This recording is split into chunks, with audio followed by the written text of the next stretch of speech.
The other day, while browsing Twitter, I came across reports about issues with the SwitchBot Plug Mini. The Plug Mini is an IoT device designed to control power outlets. It integrates a Wi-Fi module, sensors, and relays, enabling remote on and off control, timer functions, and power consumption monitoring. Let's get into the main topic. Reported issues with the SwitchBot Plug Mini include cases where, after several weeks to a few months, the device fails to power on, or the internal relay repeatedly cycles on and off. These symptoms have actually been showing up online for quite a while, including on Twitter. Because of that, some people suspect this isn't just normal wear or random failures, but possibly an issue with the design or internal circuitry. Recently, SwitchBot announced an official exchange for some Plug Mini units, and that's what made me decide to seriously dig into this issue. I asked on Twitter for broken Plug Minis, and about 10 units were sent to me. I'd like to thank everyone who sent in their units. So let's quickly check these defective units and see what caused the failures. Before starting the analysis, I'll first check how a brand new Plug Mini operates. When you plug it into the outlet and press the side button, the relay inside turns on and outputs voltage. If you install the smartphone app, you can turn it on and off remotely, but we won't be covering that today. It seems that the relay inside remembers its on-off state. If the relay is on, unplugging the Plug Mini and plugging it back in will automatically turn the relay back on. This is how the brand new product operates. Now let's look at the defective units. Some won't start at all, even after pressing the button when plugged in. Others, even when plugged in, have the relay inside clicking repeatedly, turning on and off over and over. They don't work even when plugged in and the switch is turned on. Of course, the relay inside won't operate, so no voltage will come out. The official SwitchBot page lists the serial numbers of units from manufacturing batches that are prone to failure. Units with these numbers are eligible for replacement. The 4-digit number shown here is the serial number. It says 2215, indicating it was manufactured in the 15th week of 2022. None of the serial numbers of the defective units sent in this time were on the list published by SwitchBot. Therefore, there's a possibility that the product itself has a high failure rate. Regardless of the numbers listed on the official website, these units were purchased between 2022 and 2023. They broke after about 2 years. A failure after just 2 years is early for a product aimed at general consumers. I'll tear these units apart and see what's inside. This is what the broken unit looks like inside. And at first glance, I don't see any obvious damage. But if you look closer, you can see some sketchy spots. Check this out. This electrolytic capacitor is rated at 10 volts, 680 microfarads. The top of the capacitor is slightly bulging. Also, if you look at the bottom of the electrolytic capacitor, you can see the sealing rubber. Looks like the electrolyte have leaked and dried. There are some yellow stains. Definitely looks suspicious. I opened up some other defective units, and the capacitors in the same spot were swollen too. Here's what it looks like when you put a working unit next to a broken one. On the left, you've got a normal unit. The capacitor looks fine. On the right, the defective unit has a swollen capacitor. I pulled out the electrolytic capacitors to check their capacitance. As you can see, these electrolytic capacitors are completely dead. I measured a few of the swollen capacitors to see what was going on. This one's just 87 microfarads, and this one's capacitance has gotten even lower at 43 microfarads. Both are way below the 680 they're supposed to be. Definitely a serious drop. By the way, the ESR of the electrolytic capacitor is 36 ohms, which is very high. At this point, the capacitor is completely dead. Let's take a look inside the failed electrolytic capacitor. You can see that the electrolyte has completely dried up, which shows that the capacitor failed because it dried out. The inside of a good electrolytic capacitor is moist with electrolyte, but this one is completely dried out.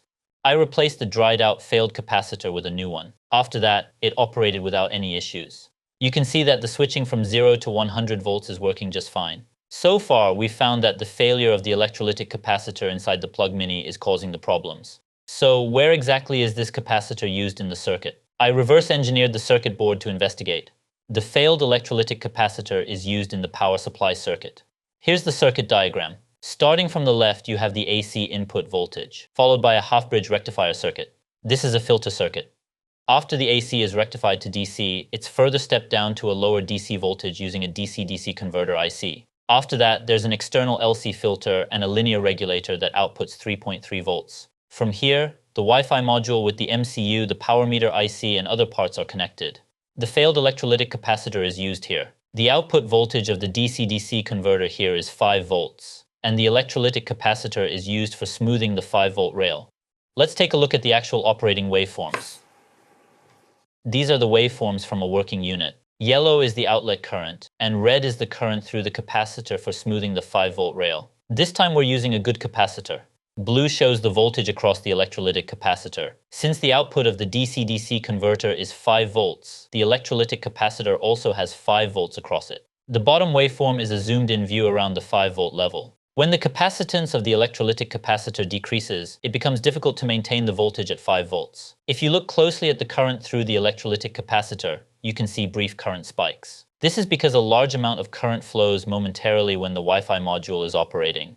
When the power consumption momentarily increases, the voltage across the electrolytic capacitor drops. This causes the Wi-Fi module with a built-in MCU to reset, resulting in repeated on-off cycles. I will also check the current through the defective unit in the same way. When the Wi-Fi module turns on, it draws a large current. In this defective unit, however, the electrolytic capacitor has lost capacitance, causing a significant voltage drop right at that moment. The voltage drops to around 3.3 volts. As a result, the Wi-Fi module with an integrated MCU keeps cycling on and off, preventing the plug mini from functioning properly. From here, let's take a closer look at why the electrolytic capacitor deteriorated and lost its capacitance. There are several possible reasons, and I'll explain 2 of them. The first reason is the current flowing through the electrolytic capacitor. As you can see, a large current flows through it periodically. It's the current consumed by the Wi-Fi module. Surprisingly, it draws quite a lot of current. In this waveform, this part and this part are where the Wi-Fi module is consuming power. Let's go back to the circuit diagram. When power is drawn beyond this point, ripple current flows through this electrolytic capacitor. This capacitor supplies the current required by the load, but if the ripple current is too high, it puts a lot of stress on the electrolytic capacitor. I tried to find the datasheet to check the rated ripple current and ESR of the defective electrolytic capacitor, but I couldn't find it. This is only speculation, but the ripple current flowing here may have been higher than the capacitor's rated value. This could have placed excessive stress on the electrolytic capacitor, or caused it to heat up due to its ESR. So it's possible that the electrolytic capacitor overheated and degraded very quickly. The second reason is the temperature around the electrolytic capacitor.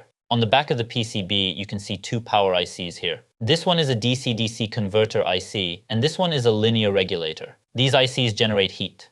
When I actually measured it with a thermal camera, the temperature of the power ICs rose to around 50 to 60 degrees Celsius. Since the electrolytic capacitor is located very close to these heat-generating power ICs, heat is transferred to the capacitor. Also, the Wi-Fi module right next to the electrolytic capacitor generates a fair amount of heat. On the thermal camera, the temperature reached around 50 degrees Celsius. That heat is transferred to the electrolytic capacitor. I checked the temperature of the electrolytic capacitor, and it was around 43 degrees Celsius. Since it's not in a case right now, cooling is fairly good. However, once it's installed in an enclosure, the temperature will go up. In real operation, it could be 5 to 10 degrees higher, potentially reaching around 55 degrees Celsius. High temperatures are one of the biggest enemies of electrolytic capacitors. They significantly accelerate deterioration. I strongly suspect that high temperature was a major factor in the capacitor failure. The ripple current flowing through the electrolytic capacitor, combined with the ambient temperature around it, may have led to accelerated degradation of the capacitor, and ultimately caused the failure of the plug mini. While I was filming, I remembered a third possible reason. That is, the electrolytic capacitor itself may have been low quality. Performance can degrade over time, even if it initially meets the datasheet specifications, making issues hard to spot. And there can also be significant variations between production batches. In this case, SwitchBot is kind of a victim. I think they did run accelerated aging tests on the capacitors, but it's possible that the ones they tested just happened to be higher performance samples.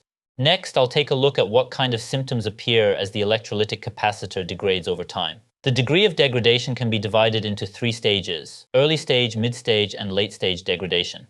As it goes through these stages, the capacitance drops more and more. In the early stage of degradation, the capacitance has decreased slightly but still remains within the normal operating range. Therefore, you may not notice that the electrolytic capacitor is degrading. In the mid-stage, the capacitance decreases further, so the voltage across the electrolytic capacitor can drop below the microcontroller's minimum operating voltage. When that happens, the microcontroller is reset, causing the device to repeatedly turn on and off. At this point, the plug mini just won't work anymore. To simulate a unit with a degraded capacitor, I replaced it with a low capacitance electrolytic capacitor. When you turn on the power, it turns on and off repeatedly. You can hear the relay making a repeated clicking sound. Whenever the Wi-Fi module is active, the voltage drops quite a bit, and similar drops happen when the relay module switches on, leading to repeated fluctuations. Together, these fluctuations make the device behave very unstably, constantly turning on and off. The electrolytic capacitor continues to deteriorate and reaches the late stage of degradation. At this point, the electrolyte dries out and has almost no capacitance left. When I actually measured it, the capacitance had dropped to about 1/10. It's basically useless.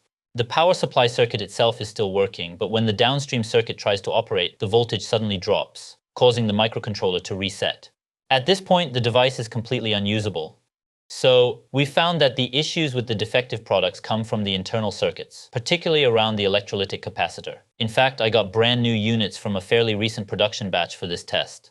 I'm going to take it apart to see how it's different from the older version.